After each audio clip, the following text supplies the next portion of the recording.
আসসালামু আলাইকুম রহমতুল্লাহি ওয়া বারাকাতুহু। আলহামদুলিল্লাহ, আল্লাহর অশেষ শুকরিয়া, আল্লাহর দরবারে লাখ কোটি শুকরিয়া যে আল্লাহ তাআলা আমাকে আল্লাহর ঘর বাইতুল্লাহতে নিয়ে এসেছেন দয়া করে মায়া করে। আলহামদুলিল্লাহ, এটা আল্লাহ তাআলার অশেষ করুণা, অশেষ কৃপা। তো আপনাদের সাথে আমি একটা বিষয় শেয়ার করার জন্য আর কি ভিডিও করলাম। আলহামদুলিল্লাহ, আমি ভিডিওর উদ্দেশ্যটা আলহামদুলিল্লাহ অনেক মহৎ, আপনারা দয়া করে কেউ নেগেটিভলি নেবেন না। আমার হজে কিভাবে আসলাম সেটার একটা ভিডিও আমি জাস্ট খালি সংক্ষিপ্ত ব্রিফিং দিতে যাচ্ছি।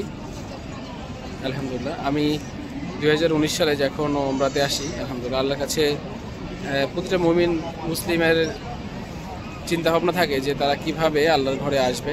আলহামদুলিল্লাহ, তো আল্লাহর কাছে আমি খুব করে দোয়া করছিলাম আলহামদুলিল্লাহ যে আল্লাহ তাআলার জন্য আমাকে অবশ্যই 2019 সালে দোয়া করছি, আল্লাহ তাআলার জন্য অবশ্যই আমাকে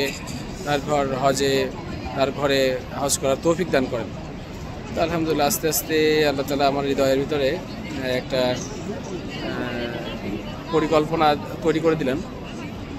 আমাদের এক ভাই আছে, ভাইয়ের নাম বলবো না, জাস্ট খেলে আপনি ভাইয়ের জন্য দোয়া করবেন। আলহামদুলিল্লাহ, ভাই আমি বলছিলাম যে ভাই আমি তো চাচ্ছি যে আমি হজে যাওয়ার বিষয়ে একটু চিন্তা ভাবনা করছি, তো আপনি আমাকে একটু হেল্প করতে পারবেন কি না? তো ভাই বললো ভাই কী ধরনের হেল্প? আমি বললাম যে ভাই আপনি তো আলহামদুলিল্লাহ আমার থেকে প্রোডাক্টগুলো নেন, তো যেহেতু আপনারা একটা কমিউনিটি হিসাবে প্রোডাক্টগুলো নেই, অনেক কাস্টমার ওনার, মানে এক কথায় অনেক ভাই, তিনি অনেক দিনই ভাই আমার কাস্টমার। তো আমি সব প্রোডাক্টগুলো একজন ভাইয়ের কাছে পাঠাই, উনি ডিস্ট্রিবিউট করে। উনি কিন্তু কোনো রিসেলার না, জাস্ট খালি উনি দিনের স্বার্থে অন্যান্য ভাইদের প্রোডাক্টগুলো দিয়ে থাকে। আলহামদুলিল্লাহ, উনি একজন বড় কর্মকর্তা, চাকরিজীবী সাথে। আলহামদুলিল্লাহ, উনি আমাকে এই কথা যখন বললাম যে ভাই আমি হজের জন্য প্ল্যানিং করছি, তো আপনি যদি আমাকে একটু হেল্প করেন, সেটা কেমন হতে পারে যে আমি যে প্রোডাক্টগুলো নিব আপনি আমাকে ইনস্ট্যান্ট টাকাগুলো না দিয়ে যদি এইটা জমান, আপনি একটা নির্দিষ্ট টাইমে আমার এটা হজের জন্য হয়ে গেল। তো আলহামদুলিল্লাহ উনি আমাকে আলহামদুলিল্লাহ খুব বেশি ভালোবাসে। এমন যে সকল ভাইরা আমার থেকে প্রোডাক্ট নেন, মানে তাদের কমিউনিটিতে তারা আমাকে অনেক মহব্বত করেন। আলহামদুলিল্লাহ, আপনারা যেমন আমাকে মহব্বত করেন, তারাও আলহামদুলিল্লাহ আমাকে অনেক বেশি মহব্বত করেন। তখন প্রস্তাবনাটা দেওয়ার পরে ভাই বললো যে ঠিক আছে ভাই, এটা অনেক ভালো একটা প্রস্তাব, আমরা এটা নিতে পারি। তো এর পরবর্তীতে শুরু হলো আমার আস্তে আস্তে প্রোডাক্টগুলো দেওয়া। নিয়মিত উনি যেভাবে প্রোডাক্ট নিচ্ছিলেন, ঠিক তার থেকে একটু বেশি প্রোডাক্ট নেওয়া শুরু করলেন। দিনী ভাইদের যখন বলছে, তারা দেখলো যে তাদের তো প্রোডাক্টগুলো লাগেই, তো সেক্ষেত্রে আমার থেকে প্রোডাক্টগুলো নেওয়া শুরু করলো। এক পর্যায়ে টাকা কিছু জমতে থাকে, ভাই আমাকে হিসাব দিতে থাকে। তো আলহামদুলিল্লাহ আস্তে আস্তে আমি 2021 সালে রেজিস্ট্রেশন করে ফেলি, যে হজের রেজিস্ট্রেশনটা করি। ভাই খুব মনে প্রাণে চাচ্ছিল যে আমাকে কিছু হেল্প করবেন, কিছু হাদিয়া দিবেন, যেটা আমি হজের জন্য কাজে লাগাতে পারি। তো আমি ভাইকে বললাম যে ভাই আসলে ঠিক আছে, আলহামদুলিল্লাহ আপনার উদ্দেশ্যটা অনেক মহৎ, কিন্তু আমি চাচ্ছি যে আমার এই হজের টাকাটা আমার এই ব্যবসার উপর থেকেই হোক। তো আলহামদুলিল্লাহ সব মিলায়ে উনি আমাকে টাকাটা তখন আর দিলেন না। তখন আস্তে আস্তে আমি 2021 সালে রেজিস্ট্রেশন করে ফেললাম। তো এইভাবেই আস্তে আস্তে করে ভাই আমার থেকে প্রোডাক্ট নিতে থাকলেন, আর টাকার অঙ্ক বাড়তে থাকলো। তো রেজিস্ট্রেশন যেহেতু 21 সালে করছি, 2023 সালে এসে আলহামদুলিল্লাহ আমি আল্লাহ তাআলা আমাকে কবুল করছেন, আমি হজে চলে আসতে পারছি আলহামদুলিল্লাহ। বিষয়টা হচ্ছে যে জন্য ভিডিওটা করা, আপনারা অবশ্যই আল্লাহর কাছে নিয়ত করবেন, কঠিনভাবে চাইবেন। আমি এক্ষেত্রে যে কথাটা বলি, আমাদের অধিকাংশ দিনী ভাইকে যদি বলি যে ভাই আল্লাহর ঘরে যাওয়ার প্ল্যানিং করেন, সর্বপ্রথম যে কথাটা বলে যে ভাই আসলে আমি তো আর্থিকভাবে এতটা সচ্ছল না, তো আমার আসলে যাওয়া কঠিন।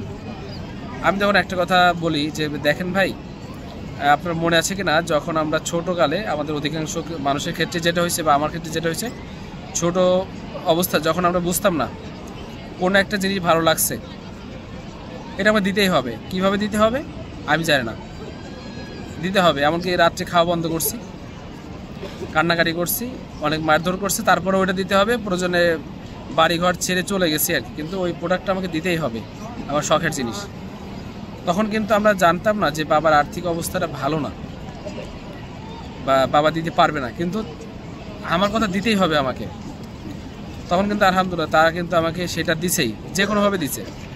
আমরা যারা আল্লাহর ঘরে আসবো তারা যদি এমনভাবে পরিকল্পনা করি যে আল্লাহ আমি তোমার ঘরে যাব, কীভাবে যাবো আমি জানি না, তুমি আমাকে নিয়ে যাবা, নিয়তটা যদি ওইভাবে করি, ছোটোবেলায় যেহেতু বাবার কাছে আবদার করছি না জেনে না বুঝে সেটা পেয়ে গেছি, আমার কাছে মনে হয় যে আল্লাহর ঘরে যাওয়ার জন্য আমরা যদি আবদারটা আল্লাহর কাছে সেই ছোটোবেলার অবুঝের মতো করি, বুঝমানের মতো আবদার করলে কি হবে আমি জানি না, অবুঝের মতো আবদার করলে আল্লাহ তাআলার কাছে খুব বেশি ইফেক্টিভ হবে, সাথে নিজেদের চেষ্টা থাকতে হবে আলহামদুলিল্লাহ।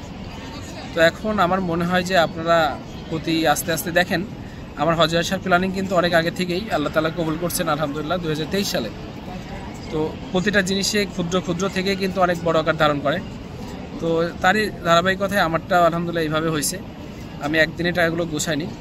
তো আপনারা যদি চান, আমি এর আগেও ফেসবুকে বলেছিলাম যে ভাই আপনারা 100 টাকা রাখেন, আমার কথা যে 100 টাকা রাখেন, কিন্তু নিয়ত করবেন যে এটা আমার হজের টাকা, এই টাকা আমি অন্য কোনো কাজে ব্যয় করব না।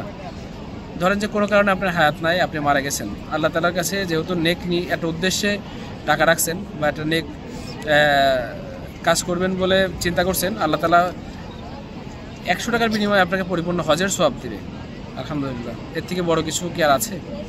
কিন্তু আমাদের সমস্যা কি, আমরা টাকা রাখি আজকে, আবার ব্যাংক থেকে আবার 2 দিন পরে বের করে ফেলি না। আমার কথা হচ্ছে যে আপনি টাকা রাখছেন তো রাখছেন, আপনার যদি সর্বোচ্চ ভয়ঙ্কর কষ্টের মুহূর্তটাও পার করবেন, কিন্তু এই টাকায় হাত দিবেন না। হতে পারে সেটা আপনি ওমরার জন্য গোছাতে পারেন, হজের জন্য গোছাতে পারেন, যাদের হজ ফরজ না তারা ওমরার জন্য গোছাতে পারেন।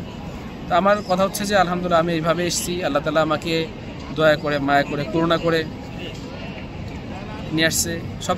সব থেকে অবাক করার বিষয় যে আমাকে কোন অবস্থা থেকে নিয়ে আসছে আপনারা তো জানেন, জাহান্নামের কীট বললেও ভুল হবে না, সেখান থেকে আল্লাহ তাআলা আমাকে আলহামদুলিল্লাহ হেদায়েত দিয়েছে। এটা আমার জন্য অনেক অনেক অনেক অনেক বড় কিছু, এর থেকে বড় সম্পত্তি তার কিছু নাই। তো আলহামদুলিল্লাহ যদি আল্লাহ তাআলা আমাকে ওখান থেকে নিয়ে আসতে পারে তো হজে নিয়ে আসবে আলহামদুলিল্লাহ, এটা তো অবশ্যই নিয়ে আসতে পারবে, কারণ আল্লাহ তাআলার তো কোনো জিনিসের কমতি নাই, চাইলে হবে। তো আপনারা নিয়ত করেন ইনশাআল্লাহ যে আমরা আল্লাহর ঘরে আসব, এমনভাবে আল্লাহর কাছে চাইবেন যাতে আল্লাহ তাআলা আপনাকে অবশ্যই দিবে, অবুঝের মতো চাইবেন, ইসলামটাকে অবুঝের মতোই বুঝলে আলহামদুলিল্লাহ ভালো হবে। বিশেষ করে এই জায়গাটা, এইটা আমরা কেউ নেগেটিভলি বা অন্যভাবে নিয়েন না যে অবুঝের মতো কেন বুঝতে হবে, বুঝে শুনে বুঝতে হবে না, এটা আমি কিন্তু ওই সেন্সে বলি না, অন্য সেন্সে বলছি আর কি। যাই হোক, সকলে দোয়া করবেন আল্লাহ তাআলা যেন আমার হজকে কবুল করেন, সাথে আপনাদের জন্য দোয়া করে আল্লাহ তাআলা যেন আপনার নেক মাকসাদ পূরণ করে, আল্লাহ তাআলা যেন আমাকে আবার এখানে আসার তৌফিক দান করে, আর প্রতিটা মুসলিমের জন্য এখানে আল্লাহ তাআলা আসার সুযোগ করে দেন। আসসালামু আলাইকুম ওয়া রাহমাতুল্লাহি ওয়া বারাকাতুহু।